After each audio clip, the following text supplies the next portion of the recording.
Do you want to talk about puppy mouthing? If you've been told to use the word ouch and it doesn't work or makes things worse, you're going to want to stick around for today's video because I have some better tips for you. Thanks for joining me today. I'm Tanya and we're going to talk about puppy biting and mouthing and what you can do about it. But as with everything, it's not just about addressing the behavioral problem. It's about treating the whole dog. In other words, synergy. So if we have a puppy who's, teeth, teeth, teeth, mouth, mouth, mouth, mouth, and you're trying to do this, you're trying to do that, and it seems like they're still just going, you want to make sure that you're actually addressing their daily needs. So they need lots of walks, lots of sniffy walks, lots of games, lots of play, mental stimulation, training. All these need to occur, especially if you want to try to change a behavior like puppy mouthing. So we need to make sure that that energy is spent on more appropriate things that we like better. I have loads of training and tricks and enrichment videos, so make sure you check out the description below and I'll drop those links. So what about this ouch or screech or whatever? I am not a fan of that.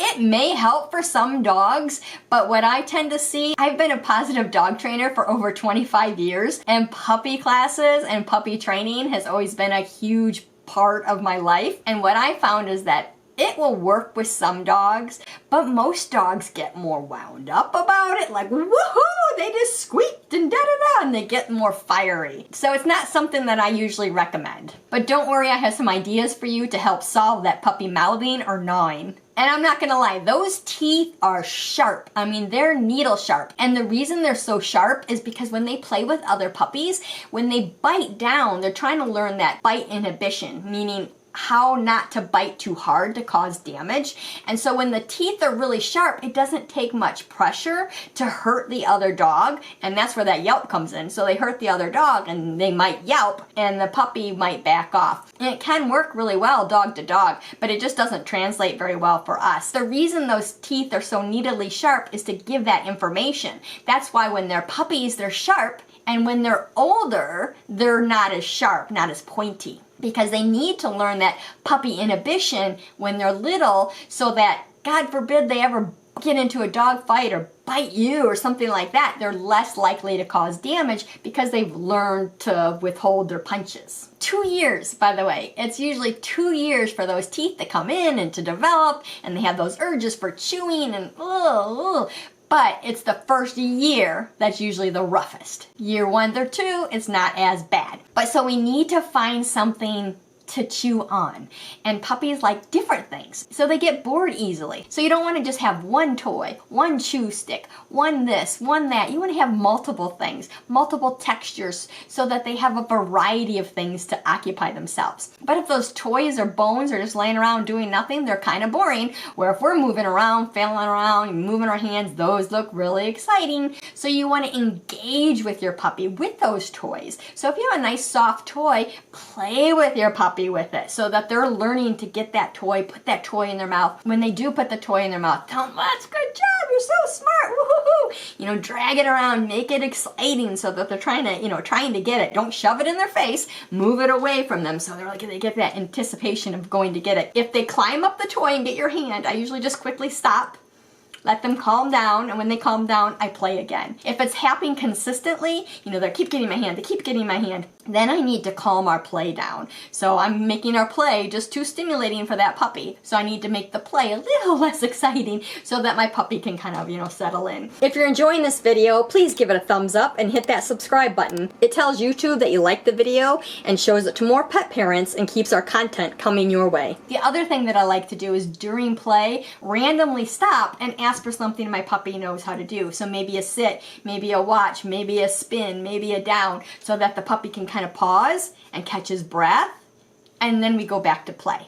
Now when it comes to other times that your puppy might bite, maybe it's greeting behavior. You come home from work or let them out of their crate and they want to bite and choose things, It's not about teaching our puppy not to bite us and not to chew our clothes, but rather what to bite and what to chew on. So it's not don't do this, but instead I'd rather you do that. It's always easier to teach them what to do rather than just don't do anything. Because just don't do anything doesn't usually work. So I want to think about times that my puppy likes to put their mouth on me and go, instead, let's do this. So if I come home, instead of waiting for my puppy to jump on me and bite on me, I'm gonna go, I have this squeaky toy, or I have this. I might just have a handful of healthy treats like freeze-dried meat, and then I just do a little treat trail. So opening the crate door, treat, treat, treat, treat. So now my puppy comes out and eats the treats instead of thinking, oh, I'm gonna jump on mom, I'm gonna grab her shirt, I'm gonna grab her fingers.